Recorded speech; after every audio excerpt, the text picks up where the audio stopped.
today. Want to talk about the Passover table. Today, there were symbolic moments.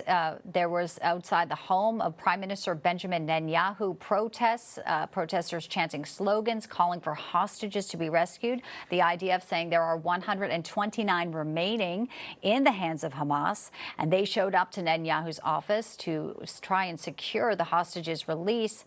And joining us live right now from Ashkelon, senior correspondent John Huddy with more on what's happening today there. John, welcome in.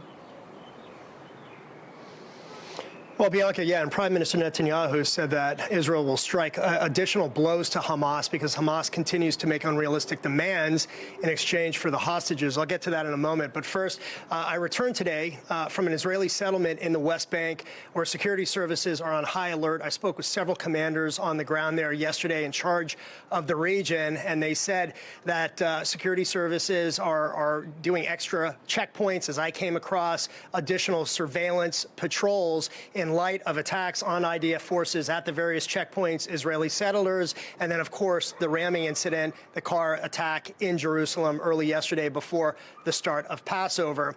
There's also been some new developments in Gaza that I want to go through. First, in northern Gaza, as thousands of people are trying to return to their homes in the northern part of Gaza, Beit Hanun, Jabalia, some of these areas that were secured by the IDF back in November.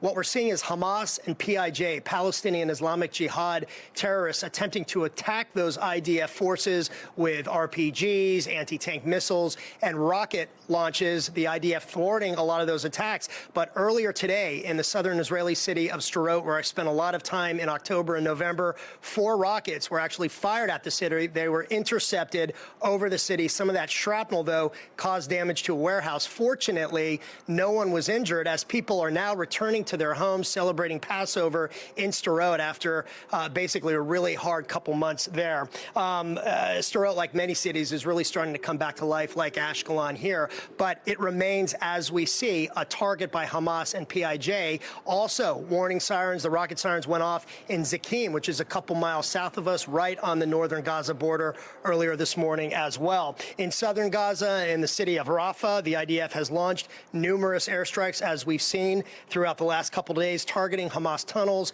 Hamas infrastructure, command and control centers, perhaps a prelude to a ground offensive that we have been anticipating and that I'm hearing, that I'm told may happen within the coming weeks. So stay tuned on that. The U.S. State Department says it will continue to push for an agreement on the hostage talks, though U.S. officials say that Hamas continues to, quote, move the goalpost by changing its demands and rejecting Israel's offers. And as I said, Prime Minister Netanyahu said that Israel will strike Hamas additional blows, and this will happen soon, quote unquote. And in the north, more rocket sirens sounded today. Actually, I just got a couple alerts before we went live along Israel's northern border with Lebanon. The IDF saying that it intercepted a suspicious aerial target off the coast of Nahariya, which is north of the port city of Haifa. Hezbollah said that it fired, quote, dozens of Katyusha rockets at an IDF base in northern Israel, just along the border there on Monday, just before the start of Passover,